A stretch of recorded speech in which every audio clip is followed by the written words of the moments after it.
Hello, this is Teresa. I'm back with another tutorial on how to make these really fun fringe cards. I'm using a Fringe Frenzy kit from Concord and Ninth, but you definitely do not have to have this to get the same effect, but I'll show you in the middle later in the video how you can do that. So these are all the dies that come with this particular kit, or at least some of them. I'm going to be using the one that creates all the fringe pieces, which was that longer rectangular piece. And I have cut at least 3 to 4 pieces out of those 4 different colors, including violet, gold glossy, the sapphire gold glossy, the fuchsia gold glossy, and the new Arctic Starstruck patterns. So now that I've die cut all of those, I have put adhesive on the back of each of those individual strips, and what you're seeing on my work surface is a piece of copy paper. And I am partially removing the tape from the double-sided adhesive and just kind of using my finger to smooth it along as I apply it to the copy paper. And I'm using that light copy paper because it makes it easier to die cut later, and you'll see exactly what I mean. As something I don't really show in great detail on here, but I'm going to talk about it, is applying that tape so that it actually is crossing the solid part of the die cut piece along with the little fringe pieces. And that's so that when you do die cutting, that the fringe parts don't immediately fall off. And I'll just kind of repeat what that is if it doesn't make total sense.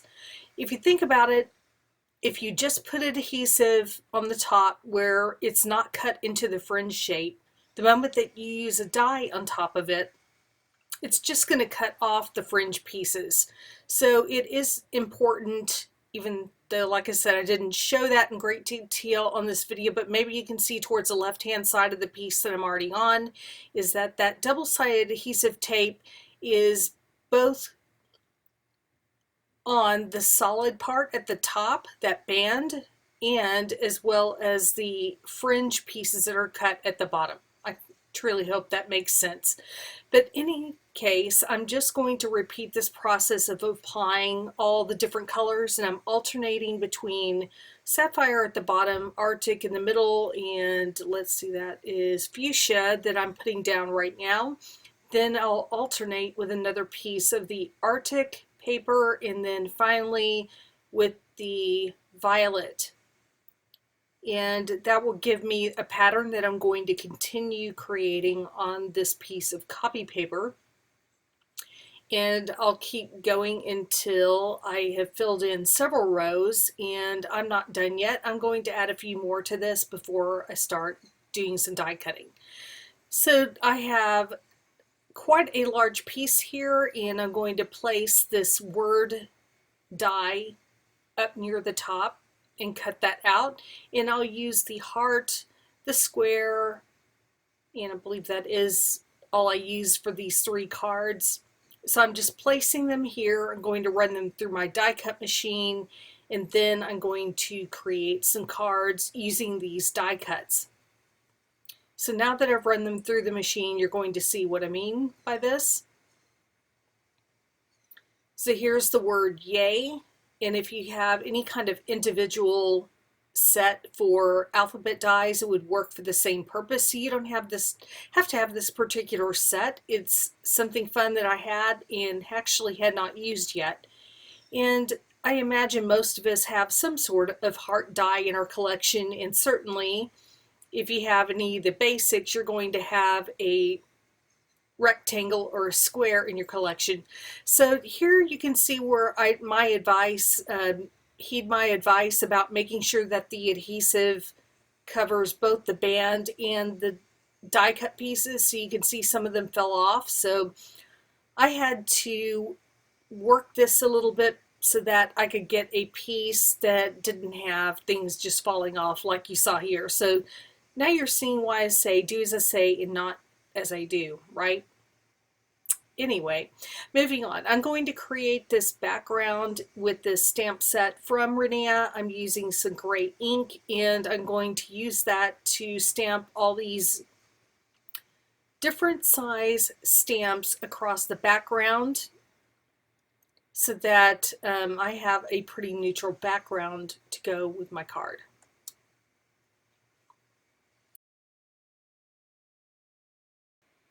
And now that I have my background created, it'll make a great base for my little present.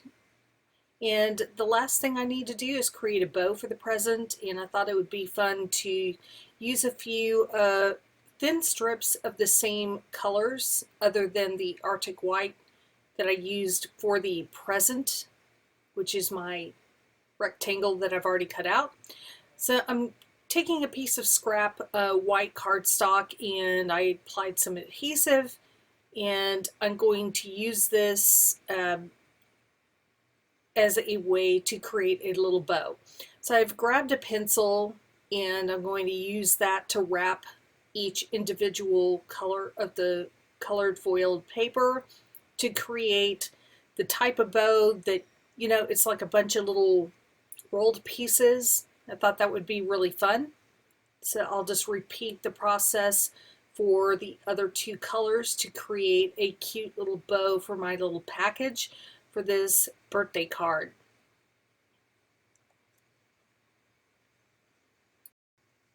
And once I have coiled up all the individual pieces, I decided to trim off a piece of that white cardstock that I had as a base because I didn't think I'd be able to tuck all of that behind the die cut that I have on the card right now. If I had been thinking about it, I would have first adhered my bow topper and then put the die cut present on top, but because I did that backwards, as you can see, I'm realizing here, oh, it's going to show that piece of cardstock that I don't want it to show, so I pull it off, and this is how you fix things on the fly, which I do all the time. So as you can see, I'm cutting off about half of that piece of cardstock. I'm going to see if that is now thin enough to tuck behind, add some glue, and then tuck that behind my die cut at the top of the card.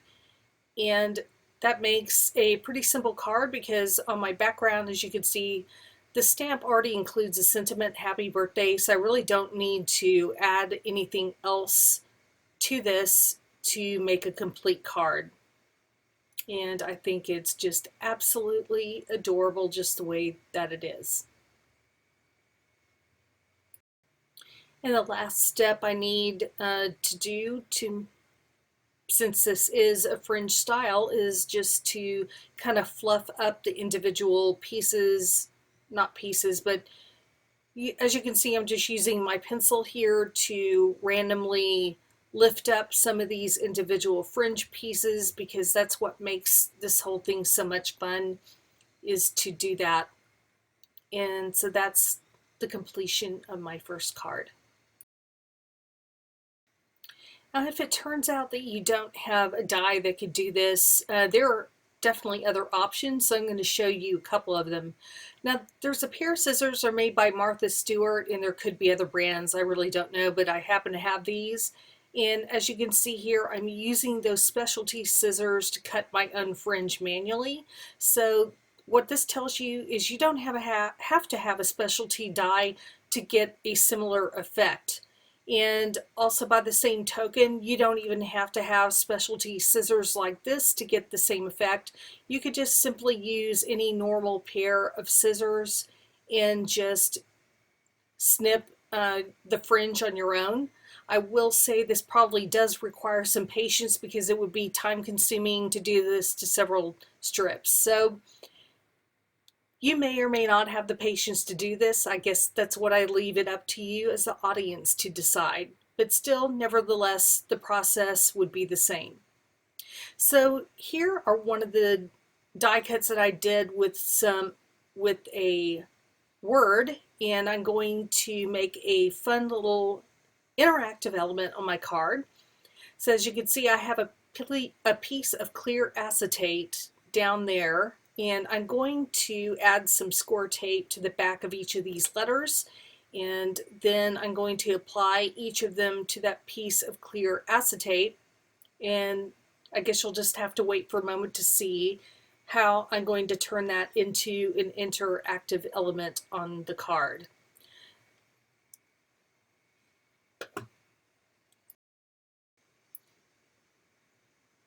I put the A down first, and then I'm going to put down the other two letters onto the piece of acetate. Then I use a piece of scissors to trim off the excess acetate. And now that I have the word all together on that one acetate strip, the thing that I'm going to do to make this interactive is I'm going to use this interactive wobbler element. And first I'll just remove the adhesive on one side of it, or at least the side that needs to go against the interactive element that you're going to apply to the card. And because the letter A on here doesn't have a center cut out of it, that is the perfect place to put this wobbler element. And then once that's in place, I can remove the adhesive from the other side to go onto the card base. And speaking of the card base, I'm going to create that by using a solid piece of foiled paper and a strip of black paper. And as you can see, I've already stamped a sentiment that I'm going to glue onto the front of the word yay. And that will be all part of the interactive element that's going onto my card. So I'm just gluing on the sentiment with some liquid glue, and that's ready to go. And as you can see, I have my background created. I have the fuchsia starstruck foiled paper as my background, and I have a strip of the ebony starstruck foiled paper in the middle, which creates a nice base on top of a white cardstock card base for my interactive card. And again, like I did with the other card, I'm just kind of fluffing it up, so to speak, by lifting up some of the individual pieces of the fringe. And now I have a super fun interactive card. I hope you enjoyed watching this video today and are inspired to make something similar. And until that next time, here are some other videos that you might enjoy watching. Thank you.